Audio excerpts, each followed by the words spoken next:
नमस्कार दोस्तों, स्वागत है आप सभी का आपके अपने YouTube चैनल में जिसका नाम है बोर्ड परीक्षा। आज हम लोग बात करेंगे कक्षा 12 के NCERT बेस्ड मैथमेटिक्स के सोल्यूशन की, और एक्सरसाइज आपके सामने चल रहा है वो है 3.1। तो यहाँ पर हमने लिखा एक्सरसाइज 3.1 और अध्याय का नाम है मैट्रिक्स, और अंग्रेजी में हम इसे बोलते हैं आव्यूह।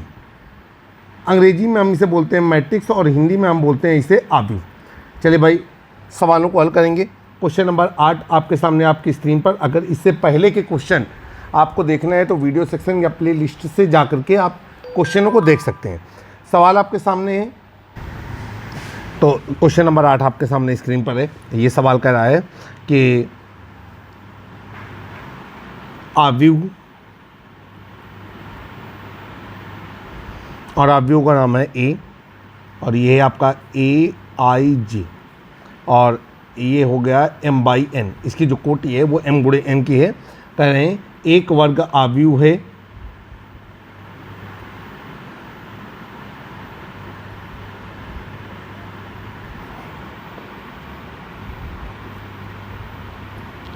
यदि, यहाँ पर 4 कंडीशन दी गई हैं। उन चारों कंडीशनों को हम लोग यहाँ पर लिखेंगे। पहली कंडीशन में ये हमें दिया गया है कि M n, दूसरी कंडीशन में M n, तीसरी कंडीशन में M = n, और चौथी कंडीशन में इनमें से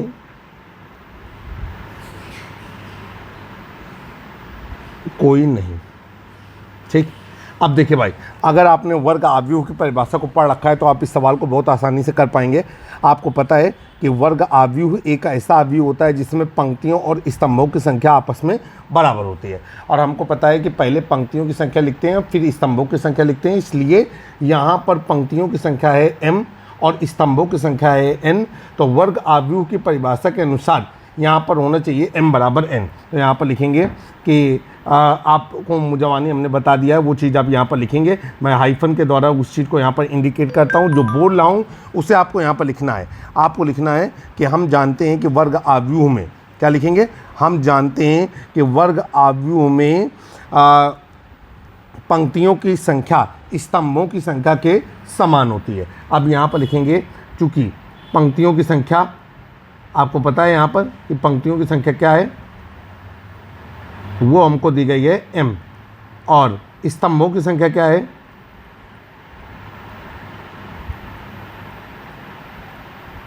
और स्तंभों की संख्या हमको दी गई है n।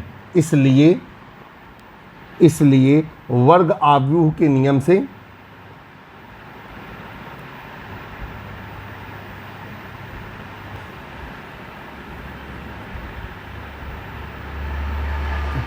और वर्ग आव्यूह के नियम से क्या हो जाएगा आपका M = n। यह आपका आंसर है। तो आपको समझ में आ गया कि वर्ग आव्यूह में पंक्तियों की संख्या स्तंभों की संख्या के बराबर होती है। क्वेश्चन नंबर 9 आपकी स्क्रीन पर एक्सरसाइज चल रही है 3.1। तो यहाँ पर हम एक्सरसाइज 3.1 की चर्चा कर रहे हैं। सवाल नंबर 9 आपके सामने आपकी स्क्रीन पर आ गया है। सवाल नंबर 9 में कह रहा है कि x और y के प्रदत्त किन मानों के लिए आव्यूह के निम्नलिखित युग्म समान है। आपको यहाँ से x और y के मान निकालने हैं। सवाल के 4 विकल्प दिए गए हैं, इसका मतलब है ये एक बहुविकल्पी सवाल है। ठीक है, आइए भाई सवाल को सॉल्व करते हैं। तो उसके लिए हमको क्या करना होगा कि इसका मान निकालना होगा। तो इसके लिए हम आते हैं, लिखेंगे कि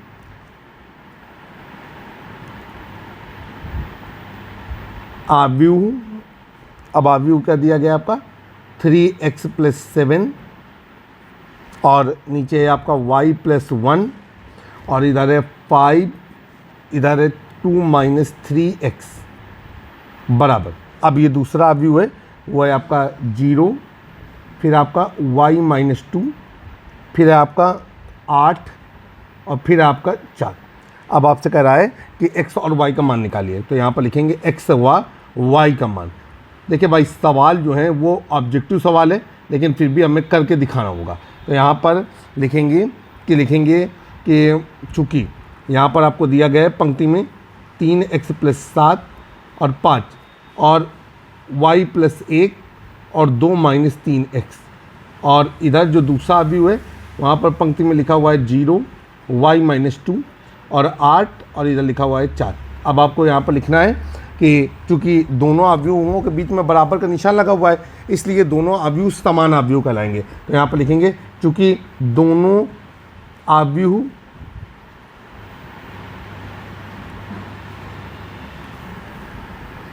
बराबर हैं,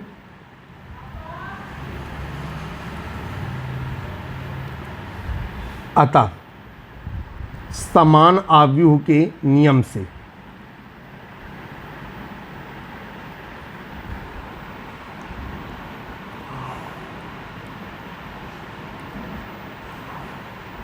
संगत अवयव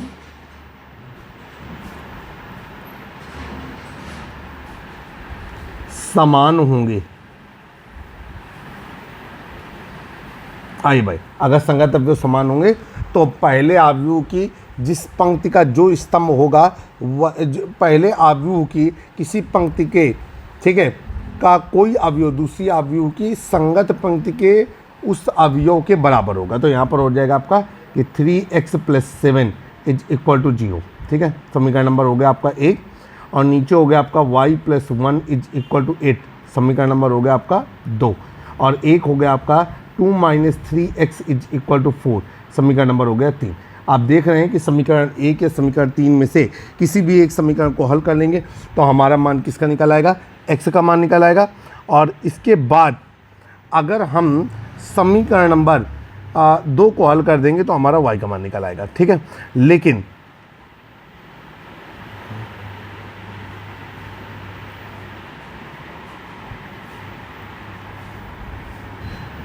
लेकिन यहाँ पर जब समीकरण 1 को हल करेंगे तो यहाँ पर हो गया आपका समीकरण 1 से, और समीकरण 1 से है आपका 3x + 7 = 0, ये हो गया आपका 3x = -7, और x बराबर हो गया आपका -7/3, ये हो गया हमारा x का मान। अब इसके बाद समीकरण 2 से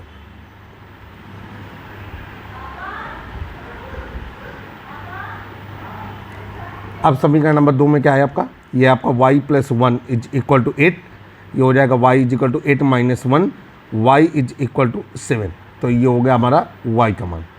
अब समीकरण नंबर 3 से चलते हैं, तो यहाँ पर लिखेंगे समीकरण 3 से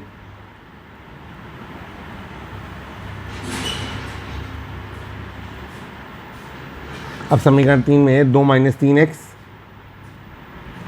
= 4। अब यहाँ से 3x को उस तरफ भेजा तो ये हो गया आपका 3x = 2 - 4, 3x = -2, और x बराबर हो गया आपका -2/3। तो यहाँ पे आपके x के 2 मान आ रहे हैं, एक मान आ रहा है आपका -2/3 और एक मान आ रहा है -7/3। ठीक है, और y का एक मान आ रहा है, वो मान आ रहा है 7।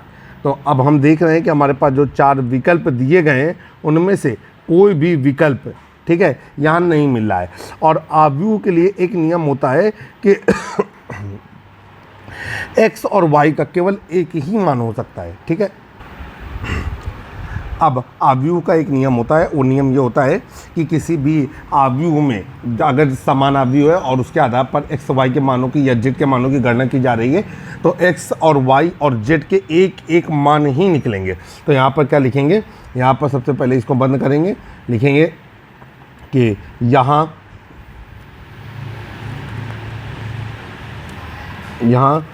x के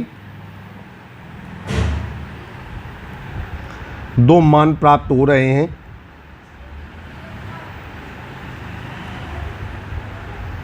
यहाँ x के 2 मान प्राप्त हो रहे हैं जो अवयवों के लिए संभव नहीं है।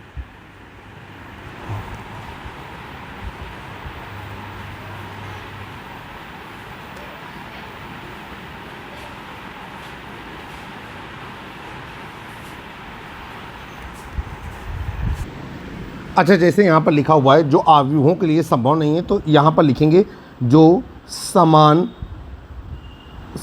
अवयवों के लिए संभव नहीं है। अतः x व y के मान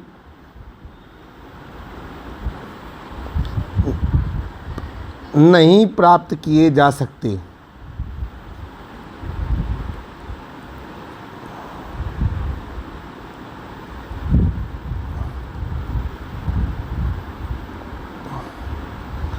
हाँ, उम्मीद है कि आप सभी लोगों को समझ में आ गया होगा। और ये एक विकल्पी प्रश्न था। यहाँ पर विकल्प में 4 ऑप्शन दिए गए थे और उनमें से एक ऑप्शन था कि ज्ञात करना संभव नहीं है, उसी ऑप्शन को हम यहाँ पर सही मानेंगे। अब हम लोग चलेंगे क्वेश्चन नंबर 10 की ओर। क्वेश्चन नंबर 10 आपकी स्क्रीन पर आ जाइए। क्वेश्चन नंबर 10 क्या कह रहा है, जरा समझने की कोशिश करेंगे। क्वेश्चन नंबर 10 में है कि एक 3x3 कोटि का आव्यूह है, मतलब वर्ग आव्यूह है, चूँकि इसमें पंक्तियों और स्तंभों की संख्या समान है।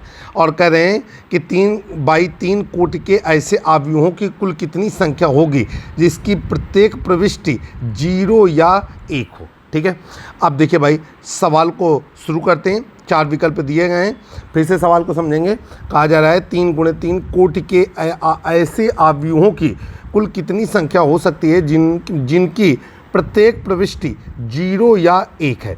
तो इसका मतलब ये है कि 3x3 कोटि के आव्यूह में कितने अवयव रहेंगे, आपको मालूम है कि 9 अवयव रहेंगे। ठीक है, 3 पंक्तियाँ हैं और 3 स्तंभ हैं। और कह रहे हैं कि प्रत्येक अवयव को 2 तरीक़ों से ही चयन कर सकते हैं, या तो हम वहाँ पर 0 लिखेंगे या तो हम फिर वहाँ पर 1 लिखेंगे।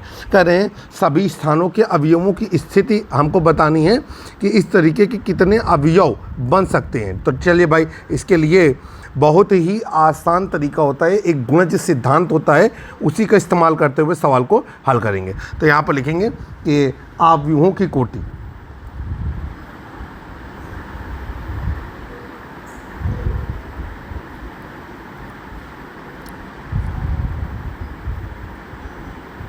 बराबर, और आव्यूहों की कोटि है 3x3। अब इसके बाद कह रहे हैं कि प्रविष्टि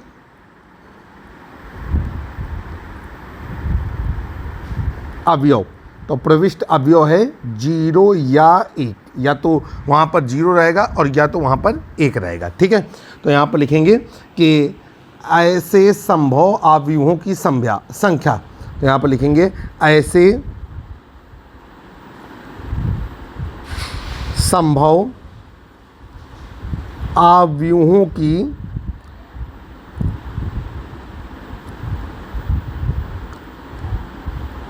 संख्या बराबर क्वेश्चन मार्क। चलिए भाई, इसके लिए गुणज सिद्धांत का इस्तेमाल करेंगे।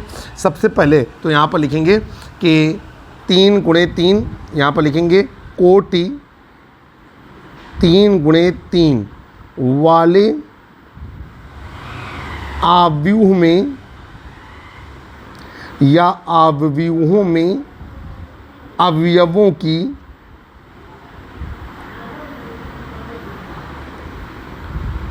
कुल संख्या, और इसमें जो अवयवों की कुल संख्या रहेगी वो 3x3 रहेगी, और ये हो जाएगा आपका फाइनली 9। अब हम लोग आगे चलते हैं। यहाँ पर लिखेंगे गुणज सिद्धांत से। ठीक है, गुणज सिद्धांत से इस प्रकार के कुल संभव आव्यूहों की संख्या, तो यहाँ पर लिखेंगे गुणज सिद्धांत से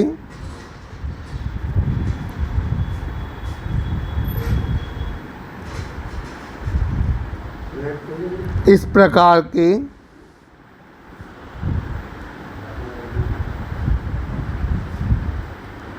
संभव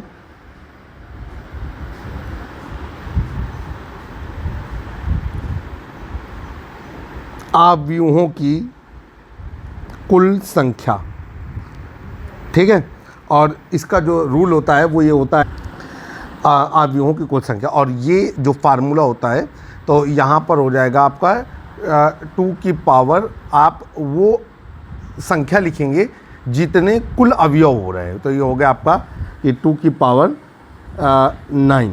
ठीक, और ये 2 की पावर 9 का मतलब हो गया आपका 2 × 2 × 2 4, 2 2 4, और ये हो गया 5 6 7 8 और इधर 9। तो ये कुल मिलाकर के 2 बार 2 का 2 में 9 बार गुणा, 1 2 3 4 5 6 7 8 9, और ये हो जाएगा आपका जाकर के हमारा कितना, 2 दूनी 4, 4 दूनी 8, 8 दूनी 16, 16 दूनी 32, 32 दूनी 64, 64 दूनी 128, 128 दूनी 256, 256 दूनी 512। तो इस प्रकार के कुल 512 आव्यूह हो सकते हैं जो 3x3 कोटि के हों, और जिनमें प्रविष्ट होने वाले अवयव या तो 0 हो और या तो 1 हो। तो उम्मीद है कि आपको सवाल अच्छी तरीके से समझ में आया होगा।